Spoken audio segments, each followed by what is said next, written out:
Hello my friends, आप सुन रहे हैं हमारी कहानी पैशनेट लव एपिसोड 4। तो चलिए स्टोरी को शुरू करते हैं। स्टोरी का टाइटल है baby I really want to taste your lips very badly. तो चलिए स्टोरी को आगे बढ़ाते हैं। रणविजय गुस्से में जब आगे बढ़ गया तो वो उठकर कनक की तरफ बढ़ने लगा। कनक डर की वजह से डोर से चिपक कर खड़ी हुई थी। रणविजय अपने गुस्से से अपने दांत पीसते हुए कहता है, लड़की जिसने भी तुझे यहाँ भेजा है चुपचाप बता दे, वरना इसका अंजाम बिल्कुल भी अच्छा नहीं होगा। बेचारी कनक इस वक्त वो कुछ ज़्यादा ही सहमी हुई थी। उसके साथ इन कुछ पलों में क्या से क्या क्या हो गया था। वैसे भी वो पहले से ही डरी हुई थी। इस बार भी जब सामने से जवाब नहीं आया तो रणविजय ने कनक के गले को पकड़ लिया। रणविजय, सच सच बताना किसने भेजा है, शायद तुम्हारी जान बच जाए। लेकिन कनक की आंखों से आंसू खिलने लगे। रणविजय कनक की आंखों में देखता है। उसके बाद वह झट से कनक को हल्के से पीछे ढकेल देता है, लेकिन उसकी हल्की सी ढकेल की वजह से भी कनक नीचे गिर जाती है, जिससे उसका सर वहाँ पे रख के फ्लोर वास से लग जाता है और कनक वहीं पर बेहोश हो जाती है। कुछ धड़ाम की आवाज़ से रणविजय की नज़र पीछे गई। वो कनक को ऐसे देखकर उसकी आंखें छोटी हो गईं। तभी रूम का डोर नॉक होता है। रणविजय डोर ओपन करता है तो बाहर साहिल था, रणविजय का असिस्टेंट। साहिल जब अंदर आया तो अंदर का नज़ारा देखकर वो थोड़ा चौंक गया। फिर अगले ही पल उसके चेहरे के भाव बदल गए, क्योंकि ये उसके लिए नॉर्मल ही था। बहुत सी लड़कियां ऐसा कर चुकी थी, तारा की ही तरह। इसलिए रणविजय कनक को भी कोई ऐसी ही लड़की समझ रहा होगा। रणविजय ने साहिल से कहा, इस लड़की के बारे में सब पता करो, ये यहाँ क्यों आई, और इसको ले जाने के बाद किसी बॉडीगार्ड को इन्फॉर्म करो। साहिल रणविजय की बात सुनकर अपने टैब में पूरे होटल की सीसीटीवी फुटेज को ओपन करता है। साथ ही कॉल करके इसके बारे में कुछ पूछता है। फिर कॉल करके बॉडीगार्ड को इन्फॉर्म करता है। करीब 3 मिनट के अंदर ही उसके पास सारी की सारी इन्फॉर्मेशन थी। साहिल, बॉस, पता चल गया है इस लड़की के बारे में। रणविजय की तरफ देखता है जैसे कह रहा हो कि आगे बोलो। साहिल भी अपनी बात कंटिन्यू करता है, बॉस ये आपके लिए नहीं आई थी। इसके बाद वो सारी बातें रणविजय को बताता है। रणविजय की बात सुनकर एक बार कनक को देखता है। रणविजय के दिल में दया, रहम, प्यार जैसी तो जैसे कोई जगह ही नहीं थी। तभी वहाँ एक गार्ड आता है तो साहिल उस गार्ड को कनक को ले जाने को बोलता है। गार्ड जब कनक को देखता है तो उसकी आंखों में लस्ट दिखाई दे रहा था। वो सर से पैर तक कनक को ही देखता है। रणविजय ने जब गार्ड को कनक को इस तरह और इन नज़रों से देखते पाया तो उसकी आंखों में जैसे गुस्सा सा आने लगा।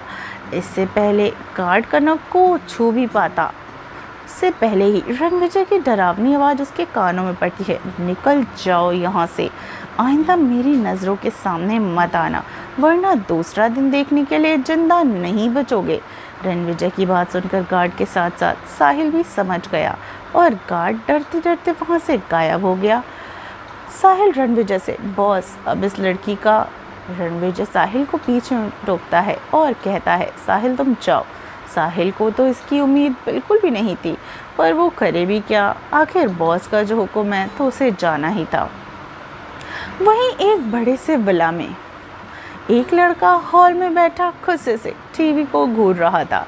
टीवी में एक न्यूज़ चल रही थी। आज की ताज़ा खबर, मिस्टर प्रेसिडेंट अंजिक्य राठौर को पाया गया एक लड़की के साथ। फोटो की देखकर माने तो ऐसा लग रहा है जैसे दोनों एक दूसरे के प्यार में पूरी तरीके से पड़े हों और वो दोनों एक दूसरे को किस कर रहे हैं। लड़के ने गुस्से में टीवी को बंद करके अपना फ़ोन नीचे फेंक दिया। ये अंजिक्य राठौर है, राठौर प्रेसिडेंट ऑफ इंडिया। ये कहानी पूरी तरीके से काल्पनिक है, तो कृपया इसे गलत मत समझिएगा। इसकी उम्र यही लगभग 30 साल की। इसकी हाइट 6 फीट 2 इंच और काफ़ी गोरा रंग, तीखे नैन नक्श, बिल्कुल एक ड्रीम बॉय की तरह। लड़कियां पागल थी इसके पीछे।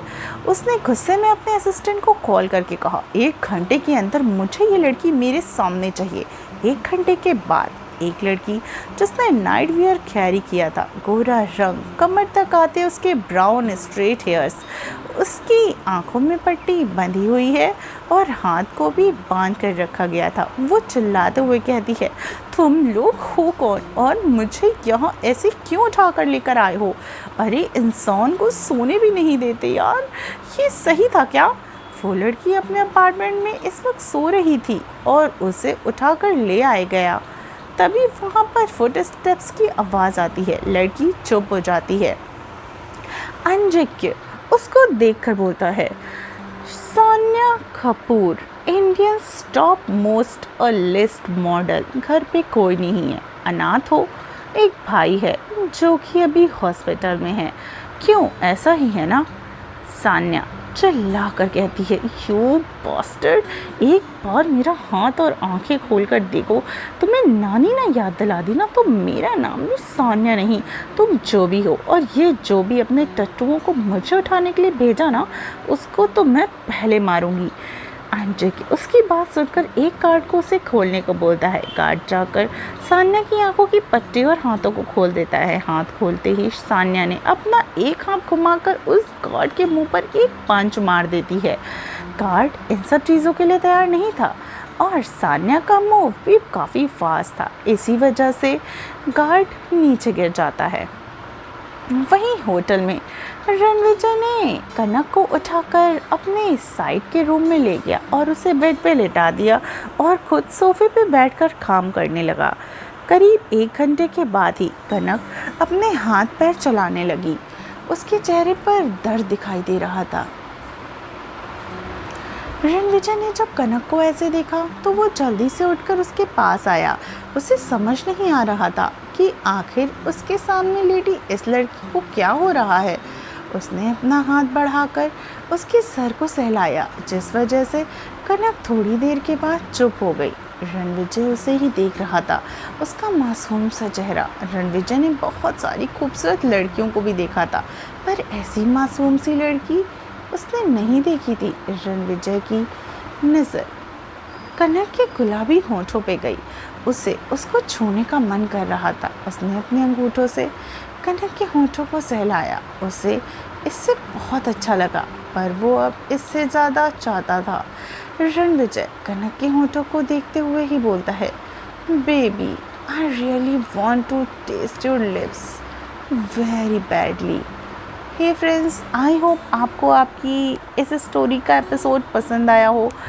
बहुत मेहनत लगी है फ़िलहाल ये स्टोरी को लाने के लिए। तो मिलती हूँ स्टोरी के अगले पार्ट में। तब तक अपना ख्याल रखिए और सुनते रहिए पैशनेट लव सिर्फ टिनी FM जान के साथ।